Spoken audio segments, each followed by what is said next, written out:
Le thème de cette matinée, de ce partage ce matin, eh bien, c'est ce verset qui nous parle d'être des créateurs de paix. Alors, j'ai écrit créateurs de paix, ce n'est pas le terme que Jésus a employé, mais il a parlé de ceux qui procurent la paix. Hein.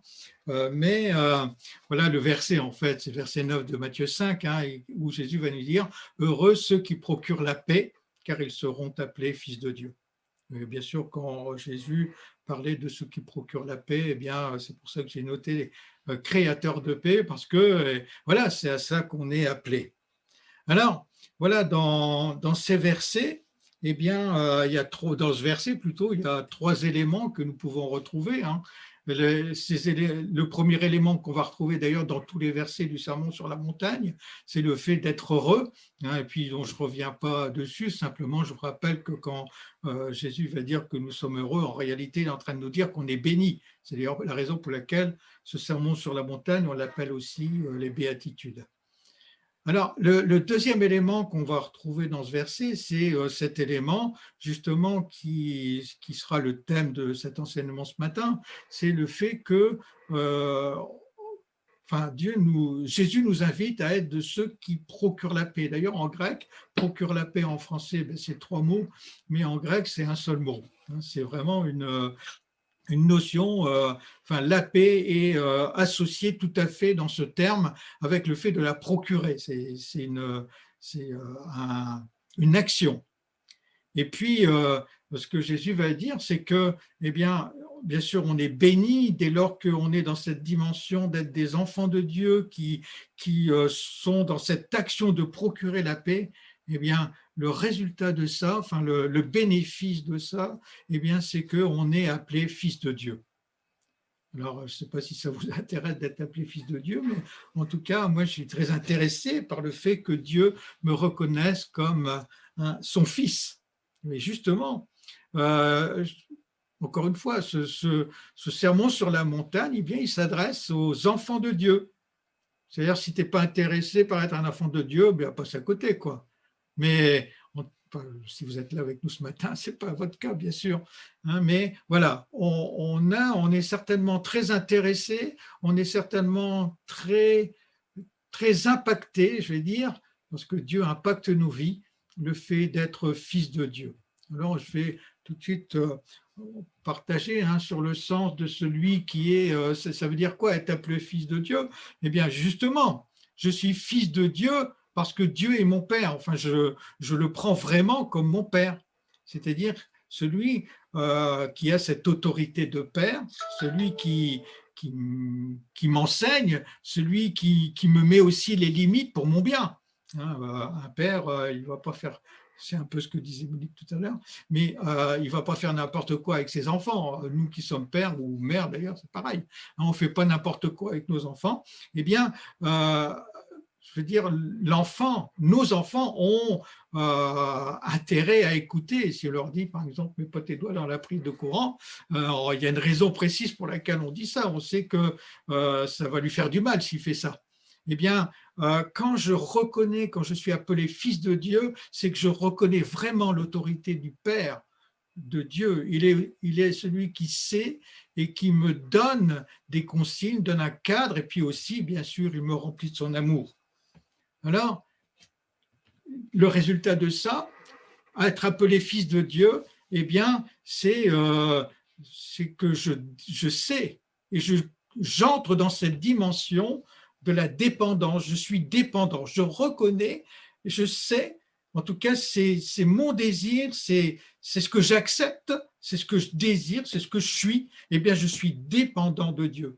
Et en étant dépendant de Dieu, eh bien, je vais suivre les consignes, je vais suivre ce que Dieu, dans son amour, me dit, m'enseigne, me dit de faire ou me dit de ne pas faire d'ailleurs.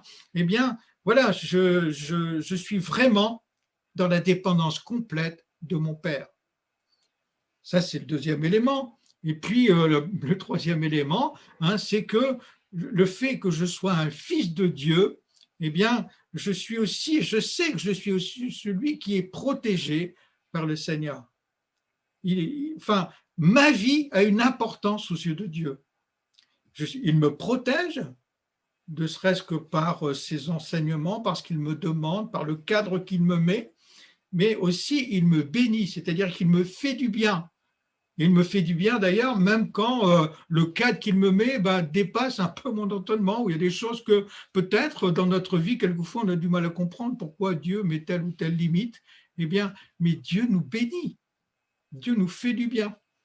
Et voilà, je suis appelé fils de Dieu parce que Dieu est vraiment mon Père. Enfin, je le vis comme ça.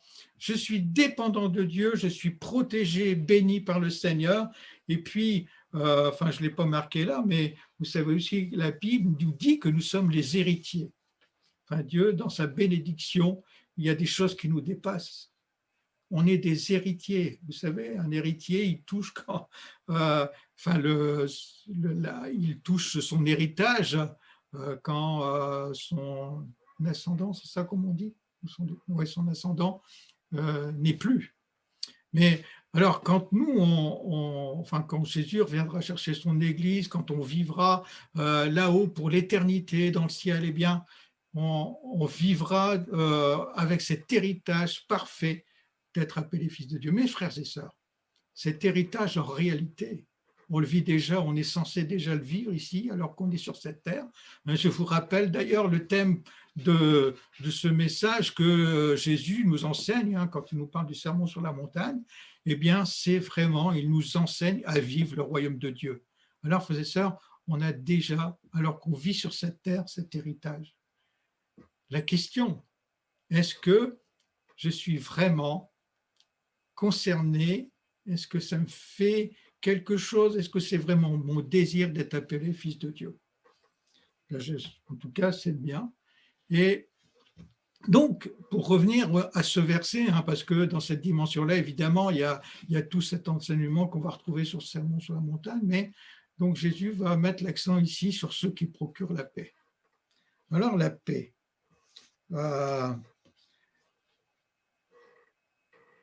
Enfin, certainement qu'on a tous une définition, je ne sais pas comment dire, de la paix.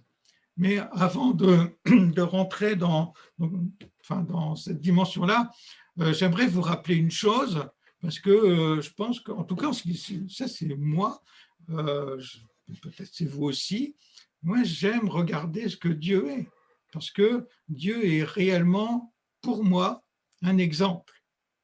Alors, je ne dis pas que je suis toujours moi totalement aussi le bon exemple, mais en tout cas, il y a une chose qui est certaine, c'est que Dieu est pour moi et pour vous aussi d'ailleurs, ce sera toujours celui qui sera le bon exemple.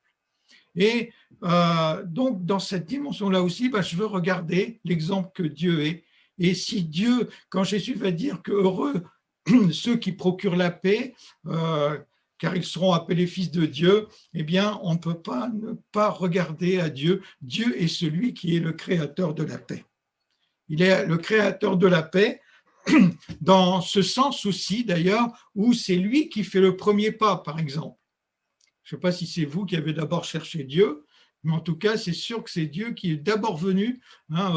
Il est venu aussi en Jésus, d'ailleurs, et il est venu vers nous. Il est allé payer à notre place. Jésus est celui qui a fait le premier pas pour toi. Il a fait le premier pas pour moi. Et voilà, il est le créateur de la paix. Ça a aussi une signification, d'ailleurs, on le verra après. Et puis, une autre dimension, c'est que dans cette dimension où Dieu est le Dieu de paix, eh bien, il est celui qui n'a pas hésité à s'abaisser, même d'une façon qui me dépasse complètement. Quand je ne sais pas si vous posez la question quelquefois, mais Jésus, qui est donc le Créateur, qui est celui qui est au-dessus de tout, eh bien, il s'est abaissé en devenant, comme dit la Bible, cet humble serviteur. Il s'est abaissé pour toi, pour moi. Est-ce que tu réalises quelquefois? Est-ce que tu réfléchis quelquefois, ce Dieu de gloire, le créateur de l'univers, eh bien, qui s'est abaissé jusqu'à devenir celui qui est venu, qui est né dans dans cette misère, cette misérable étape, pardon. Il s'est abaissé à venir jusqu'à nous. Est-ce que tu mérites ce que Dieu a fait pour toi? Ben non, ni moi d'ailleurs. Personne ne mérite. Voilà, simplement, c'est un des éléments où Dieu nous montre à quel point il est le Dieu de paix. Eh bien, dans cette notion-là, il est celui qui n'a pas hésité à s'abaisser. Et puis, il n'a pas non plus hésité à payer le prix. Il paye le prix. Il a payé le prix fort pour notre péché, pour notre salut. Il est le Dieu de paix. Et de cette dimension, effectivement, il a payé le prix. Et puis, il est aussi celui qui nous accorde son pardon. Waouh, quoi. Dieu est un créateur de paix. Eh bien, nous devons, nous aussi,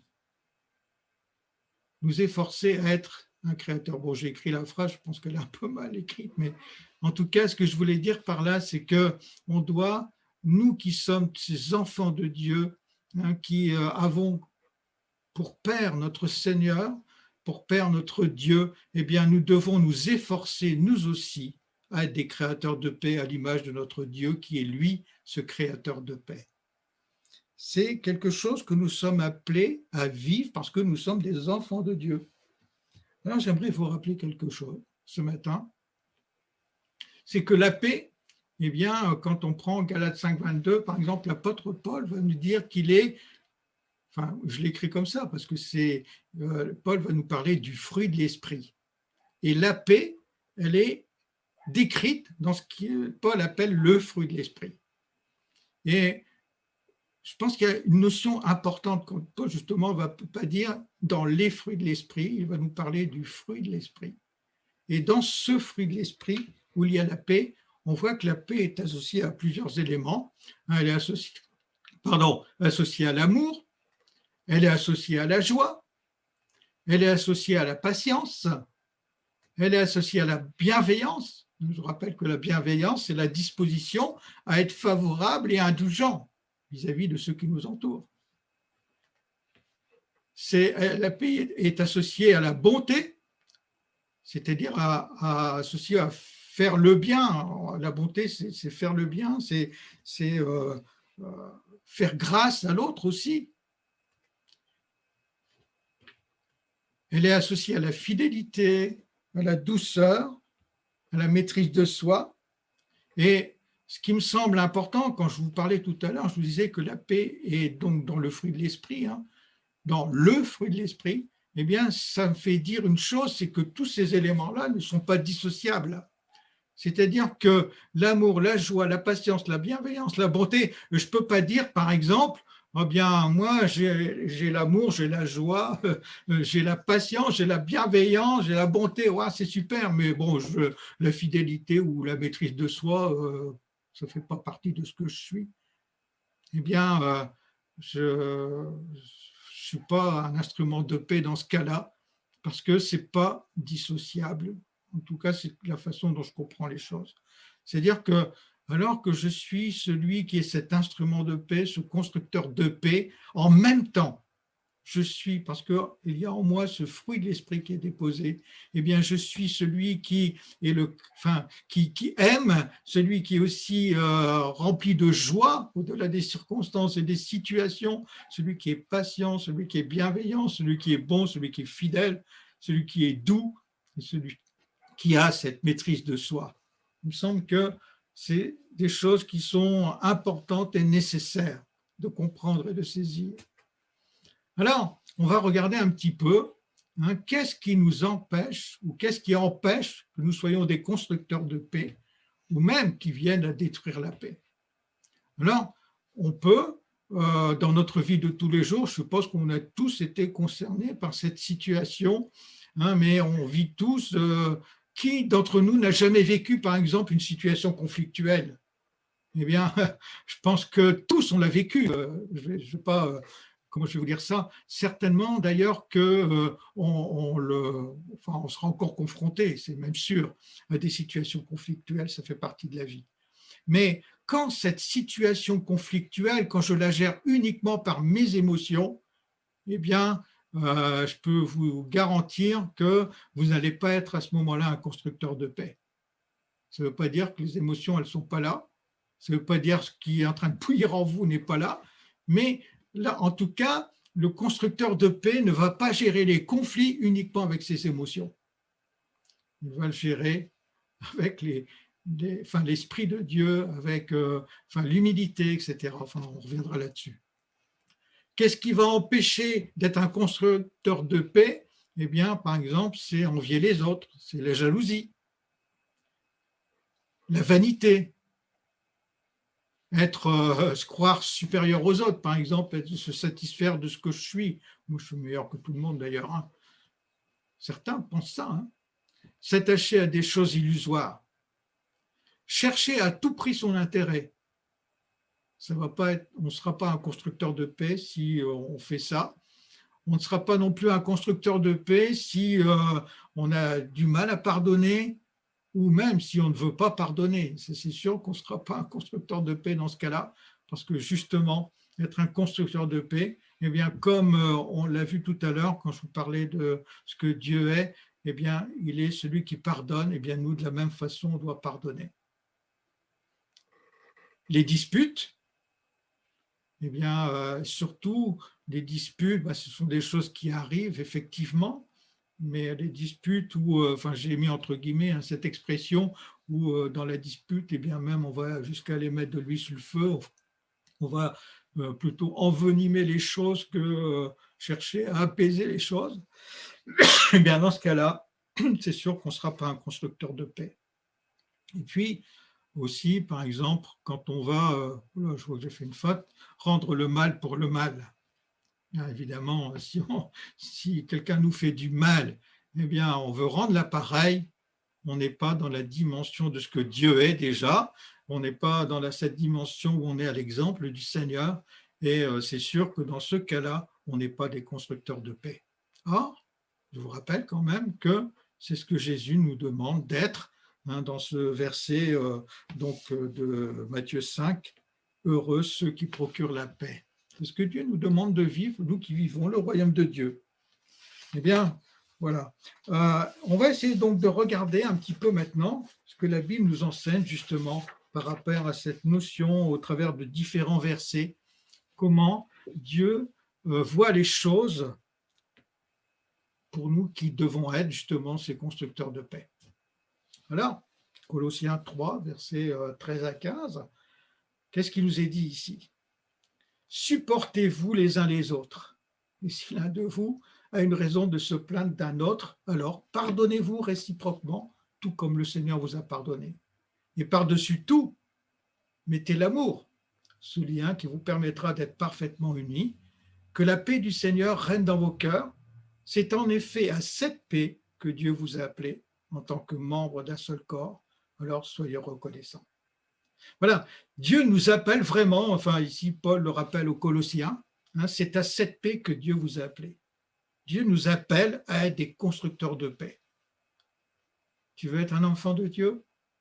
Tu veux être dans la lignée de ce que Dieu veut pour toi? Sache une chose, c'est que Dieu te demande, c'est que Dieu, je vais le dire comme ça, c'est pas écrit comme ça, mais exige de toi que tu sois un instrument de paix. Alors, pour être cet instrument de paix, là, dans ce verset, dans ces versets, il y a plusieurs éléments que j'ai soulignés en vert. On doit se supporter les uns les autres. Eh bien, se supporter les uns les autres, ça veut dire que, si je reviens à ma situation conflictuelle, frères et sœurs, entre nous, forcément, c'est possible qu'un jour ou l'autre, on ait des conflits, mais on doit se supporter les uns les autres, on doit supporter, il y a des choses peut-être chez ton frère ou ta sœur que tu n'aimes pas, ça peut nous arriver, eh bien on doit se supporter, on doit accepter que l'autre est différent de nous, et que même quelque part, sa différence vient un petit peu nous raboter, je ne sais pas si c'est la bonne expression, mais je pense que vous comprenez ce que je veux dire, supportez-vous les uns les autres. Et puis, ici, Paul va dire, tu es un instrument de paix, eh bien, pardonnez-vous réciproquement. Pas comme peut-être tu as envie de le faire toi, parce qu'en y mettant des conditions, mais on doit se pardonner comme le Seigneur nous a pardonné. Alors, bien sûr, ce matin, je ne vais pas vous enseigner sur le pardon, mais simplement, je vous rappelle à quel point Enfin, en tout cas, moi, je le comprends comme ça. Hein. Je suis même convaincu d'une chose, c'est que sans le pardon, je ne pourrais en aucun cas être cet instrument de paix, ce constructeur de paix. Alors ici, bien sûr, donc pardonnez-vous, mettez l'amour, hein, l'amour agapé. Waouh. Encore une fois, ce n'est pas ce matin que je vais vous partager sur l'amour, mais simplement, hein, je vous rappelle que voilà, on doit s'aimer les uns les autres. Et que, encore une fois, c'est vraiment à cela que nous avons été appelés. Un deuxième élément, enfin, un autre verset hein, qui donc nous enseigne sur la paix, ce que Dieu nous dit de la paix, eh bien, dans 2 Timothée, au chapitre 2, versets 23-25, il nous dit ceci, « Rejette les discussions inutiles et stupides. » Quelquefois, ce genre de discussion, eh bien, ça nous emmène dans des conflits inutiles. Et c'est ce que Paul va dire ici à Timothée, eh bien, de toute façon, ces discussions inutiles, eh bien, elles vont arriver aux disputes. Et, au verset 24, Paul va dire, mais un serviteur du Seigneur ne doit pas se disputer. Frères et sœurs, je sais que quelquefois ça nous arrive. Hein. Eh bien, on ne doit pas rester en tout cas dans cet état-là. On ne doit pas laisser la dispute prendre le dessus. Un serviteur du Seigneur ne doit pas se disputer. En tout cas, c'est ce que Paul dit. Et je crois qu'il a raison. Et je crois que ça, c'est ce que Dieu attend de nous. On ne doit pas rester, même si ça nous arrive à un moment donné de disputer, en tout cas, on ne doit pas rester dans cet état-là. On doit être, encore une fois, je rappelle, des constructeurs de paix. Eh bien, un constructeur de paix ne reste pas dans cette situation de dispute. Il doit être aimable avec tous, donc capable d'enseigner, de supporter les critiques. Il doit répondre avec douceur à ceux qui sont contre lui. En effet, Dieu leur donnera peut-être l'occasion de changer leur façon de penser pour connaître la vérité. Donc voilà, je reviens aux éléments qu'on avait donnés tout à l'heure, qu'on avait vus ensemble tout à l'heure. Hein. Eh bien, on doit être aimable et doux. Hein. C'est la caractéristique de Dieu, ça. Hein. Mais c'est aussi à ça que nous sommes appelés. Donc, encore un autre texte. Romains chapitre 12 verset 17. Si on vous fait du mal, ne le rendez pas. Pardon, mais au contraire, cherchez à faire du bien à tous. Quel que soit l'autre, trouvez ce qui serait beau pour lui. Ayez le souci de mener une vie honorable aux yeux de tout le monde et que votre comportement soit au-dessus de toute critique. Voilà. C'est simple, hein? Ne rendez pas le mal, ne faites pas le mal et ne le rendez pas, mais au contraire, faites du bien. Et Jésus donne à plusieurs reprises des enseignements dans cette dimension-là. Et frères et sœurs, ça c'est, si je suis un constructeur de paix, hein, c'est ce qu'on est en train de regarder ce matin, eh bien ça c'est quelque chose qu'on doit graver dans nos cœurs. Quelqu'un me fait du mal, frères et sœurs, je connais ma nature, je ne connais peut-être pas votre nature, mais je connais la nature humaine, enfin, voilà, peut-être avec plus ou moins, je sais pas, on est tous différents bien sûr, mais naturellement, quand quelqu'un nous fait du mal, je dirais notre instinct, c'est de certainement rendre le mal. Eh bien ça, ce n'est pas la nature de l'enfant de Dieu. La nature qui est transformée, qui a été changée par l'Esprit de Dieu et qui est en cours de changement, eh bien, elle est celle qui passe du fait de naturellement, quand on me fait du mal, je rends du mal, eh bien, elle passe au fait que naturellement, quand on me fait du mal, eh bien, non seulement je ne rends pas le mal, mais je cherche à faire du bien à celui qui me fait du mal. Vous vous rendez compte? Ça dépasse notre entendement humain, ça. Hein? C'est vraiment ce que l'Esprit de Dieu est capable de faire dans nos vies. Alors, je continue. Un autre élément, hein, Hébreux 12, versets 14 à 15. Cherchez à vivre en paix avec tout le monde et à mener une vie qui plaît à Dieu. Parce que sans cela, personne ne verra le Seigneur. Attention, personne ne doit refuser ce que Dieu fait pour lui. Parmi vous, aucune plante amère ne doit pousser pour troubler la communauté avec son poison. Hein, donc là, l'apôtre Paul, on suppose que c'est lui qui a écrit le livre aux Hébreux, eh bien, enseigne quelque chose à l'Église. Je suis un enfant de Dieu, Je suis un créateur de paix, donc je cherche à vivre en paix avec tout le monde. Même avec celui, encore une fois, comme si je reprends le texte de tout à l'heure, eh bien, quelquefois m'importune, ou des traits de caractère de ce qu'il est, eh bien, vient me, comment je veux dire ça, vient m'irriter, par exemple, je ne sais pas. Mais en tout cas, je suis celui qui doit chercher à vivre. Je cherche à vivre en paix. Voilà, je fais l'effort, je suis un créateur, je fais une action. Donc, bien, je cherche, je fais l'action de chercher à vivre en paix. Et à mener, d'ailleurs, si je cherche à vivre en paix, frères et sœurs, vous êtes sûrs d'une chose, c'est que voilà, vous êtes en train d'entrer dans quelque chose qui plaît à Dieu. Vous êtes en train, si on prend ce verset dans la version second, hein, il nous parle de mener une vie sainte. Eh bien, et là, donc, dans ce verset, il va associer donc la sainteté au fait de chercher à vivre en paix. Enfin, il le met avec. Frères et sœurs, c'est quelque chose qui est important aux yeux de Dieu, la paix. Être un créateur de paix, c'est quelque chose qui est important aux yeux de Dieu. Et si c'est important aux yeux de Dieu, eh bien, c'est important à l'enfant de Dieu que je suis. Et j'espère que c'est important à l'enfant de Dieu que tu es. On va donc continuer un autre verset, enfin d'autres versets. Pardon, je bois un coup parce que.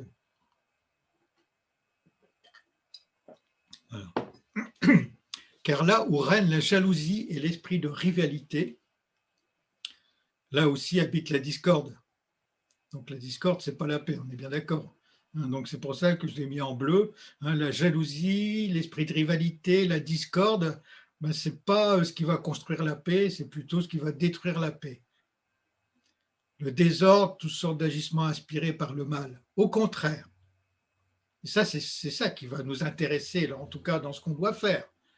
Au contraire, la sagesse qui vient d'en haut, celle qui nous vient de Dieu, c'est le cadre que Dieu vient mettre dans notre vie, l'action du Saint-Esprit dans nos cœurs d'enfants de Dieu, eh bien, en premier lieu, elle est pure de tout mal.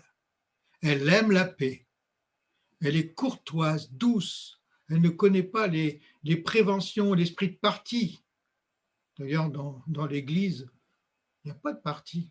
On est tous enfants de Dieu.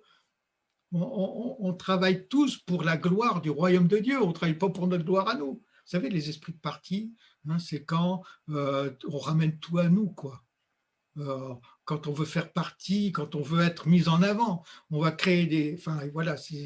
Mais ça ne fait pas partie du royaume de Dieu. Dans le royaume de Dieu, la seule chose qui vient compter, c'est le fait que je sois cet enfant de Dieu qui a une action bénéfique pour le royaume. Elle n'a pas d'action de bénéfice pour moi, elle a une action bénéfique pour le royaume de Dieu. Mais alors, ce qui se passe d'ailleurs dans ce cas-là, c'est que Dieu, comme Dieu nous bénit en retour, eh bien, finalement, on est au bénéfice, en fait. Mais je suis un enfant de Dieu parce que je veux glorifier le royaume de Dieu. Alors, voilà, je reprends mon verset.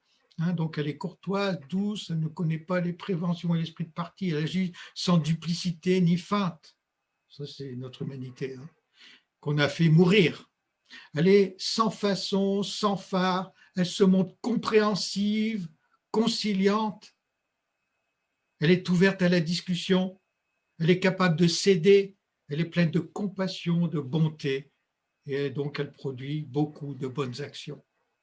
Frères et sœurs, au verset 18, il nous est dit, Jacques va nous dire, ce qui procure la paix, répandent autour d'eux paisiblement une semence qui a pour fruit ce qui est juste aux yeux de Dieu. Encore une fois, créateurs de paix, frères et sœurs. Nous sommes des créateurs de paix. Et quand on est des créateurs de paix, on est en train de semer quelque chose qui est juste aux yeux de Dieu. C'est le contraire. Frères et sœurs, quand je laisse grandir en moi la jalousie, l'esprit de rivalité, enfin, quand je laisse autour de moi, à cause de ce que je suis, les désordres, la discorde, faire monter la discorde, eh bien, d'une part, encore une fois, c'est sûr, je ne suis pas un créateur de paix, mais je ne suis pas celui qui, par mon attitude, fait quelque chose qui est juste aux yeux de Dieu. Je suis quand je dis je suis, frères et sœurs, nous sommes des enfants de Dieu. Alors nous sommes des hommes et des femmes qui avons, enfin, dans leur vie, cette dimension, comment je vais dire ça, qui ont cet élan, qui construisent quelque chose qui va procurer la paix. Ils sont des semeurs qui sèment une semence qui produit du fruit qui est bon aux yeux de Dieu. Mes frères et sœurs, ce qui est bon aux yeux de Dieu aussi est bon pour nous. Alors oui, ça nous amène à quelque chose, c'est que, évidemment, quand Paul va nous parler de faire mourir notre nature, oui, c'est quelque chose qui est totalement nécessaire.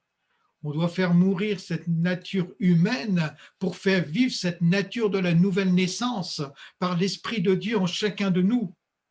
Frères et sœurs, je ne serai jamais un créateur de paix, il me semble, si je ne laisse pas l'Esprit de Dieu changer mon être, changer ma vie.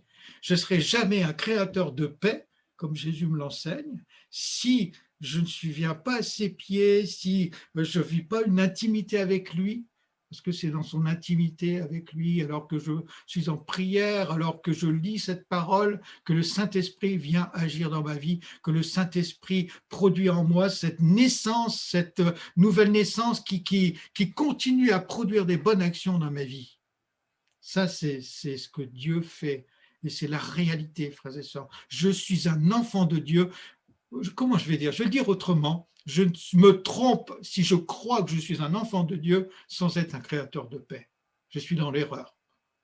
Donc, frères et sœurs, nous sommes appelés à des créateurs de paix parce que c'est les créateurs de paix qui sont appelés fils de Dieu. Pour moi, être appelé fils de Dieu, c'est important. Alors, frères et sœurs, nous devons, encore une fois, dès aujourd'hui, nous sommes dès aujourd'hui, on ne sera pas dans le royaume de Dieu alors qu'on sera en train de vivre l'éternité dans sa présence.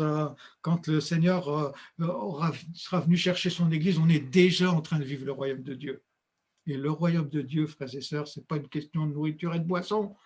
Le royaume de Dieu, c'est la justice, la paix, la joie donnée par l'Esprit Saint. Celui qui sert le Christ de cette façon plaît à Dieu et les gens lui donnent raison.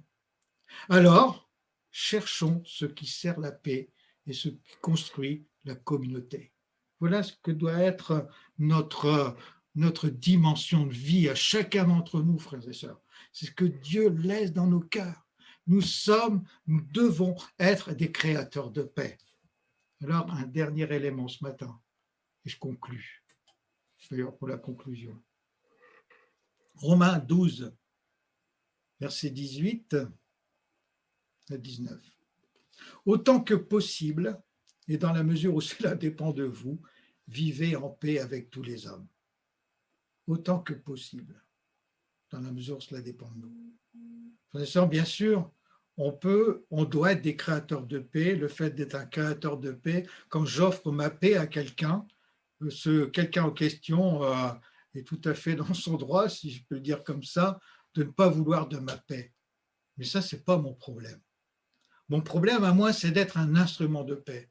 Ton problème à toi, c'est d'être un instrument de paix. Ce n'est pas que celui à qui tu veux offrir la paix accepte ta paix.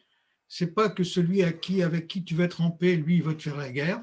C'est son problème à lui. Ton problème à toi, c'est dans la mesure où cela dépend de toi, eh bien, vis et sois en paix avec les autres.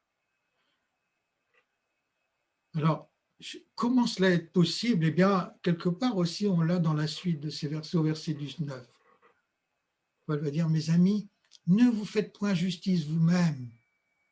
Quelquefois, on a tellement envie de faire justice nous-mêmes parce qu'on a l'impression que la justice de Dieu, elle a du mal. Enfin, en tout cas, elle met beaucoup trop de temps à s'accomplir. Non, frère, c'est ça. Ne faisons pas justice nous-mêmes, même quand on est dans notre droit, qu'on est méprisé, qu'on est attaqué, qu'on est mis sur le banc des accusés, avec une véritable injustice, on est un Dieu qui est juste. Ne faites point justice vous-même, ne cherchez pas à tout prix à ce que justice vous soit faite, mais dans le verset 19, Paul va dire, ne prenez jamais votre revanche, laissez à Dieu le soin de faire peser son courroux sur qui il veut, car il est écrit, c'est à moi qu'appartient la vengeance, c'est moi qui rendrai à chacun selon son dû. Et frères et sœurs, je vous rappelle que Dieu est juste. C'est impossible d'être plus juste que Dieu. Et sa justice s'accomplira. Nous, notre problème, frères et sœurs, en tout cas, le désir qui doit régner dans notre cœur, en prenant le thème de ce que je suis en train de vous partager ce matin, c'est que nous soyons des instruments de paix, que nous soyons des créateurs de paix. Et pour reprendre le terme qui est donné dans ce verset, eh bien que nous soyons ceux qui procurons la paix autour de nous. C'est ce que nous devons être et c'est à cela que nous sommes appelés, frères et sœurs. Alors voilà, je vais arrêter là pour ce matin et simplement, voilà, je vais juste prier parce que je crois qu'on a besoin que le Saint-Esprit vienne faire son œuvre en nous pour que nous puissions les uns et les autres vivre cette réalité. Et j'aimerais vraiment que voilà, Dieu touche nos cœurs aux uns et aux autres. Et je vais donc prier dans ce sens. Seigneur, merci. Seigneur, encore une fois, dans tout ce que tu nous laisses. Seigneur, dans tout ce que tu nous dis. Seigneur, ce sont des bonnes choses pour chacun de nous. Seigneur, tu nous appelles à être de ceux et celles qui procureront la paix autour de nous. Seigneur, dans nos vies, c'est quelquefois bien difficile.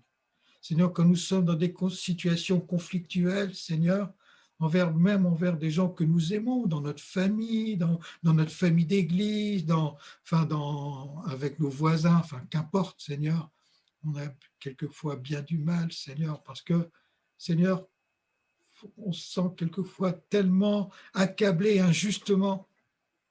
Et Seigneur, pourtant, tu nous appelles en toutes circonstances à être des créateurs de paix. Tu vois, Seigneur, on vient devant toi avec beaucoup d'humilité parce que, Seigneur, on sait qu'on a encore tellement besoin d'être touché, d'être changé, d'être transformé par le Dieu que tu es. Seigneur, j'aimerais, Seigneur, ce matin te prier. Seigneur, et te demander que dans ta grâce et par ton esprit, tu viens faire ton œuvre en chacun de nous. Seigneur, certainement, on a à grandir dans cette dimension, Seigneur, pour refléter ton cœur. Certainement, Seigneur, on a à se laisser toucher encore par ton esprit. Seigneur, certainement, Seigneur, tu as des choses à toucher dans le fond de notre être, dans le fond de notre cœur. Seigneur, je te prie, Seigneur, viens faire ton œuvre en nous, que nous soyons dans la réalité concrète de notre vie de tous les jours. Seigneur, ces instruments de paix, ces créateurs de paix, ceux et celles qui procureront autour de nous cette bonne semence, Seigneur, que tu es. Seigneur, je ne sais pas comment dire, Seigneur, mais j'aimerais te dire, ce matin, nous t'autorisons, Seigneur, à nous changer encore. Je t'autorise en tout cas, Seigneur, à me changer moi, Seigneur, parce que je sais que j'ai besoin encore d'être changé et transformé, et je sais que par ton amour et ta grâce infinie, tu es ce Dieu qui le fait. Et je te dis merci. Merci, Seigneur.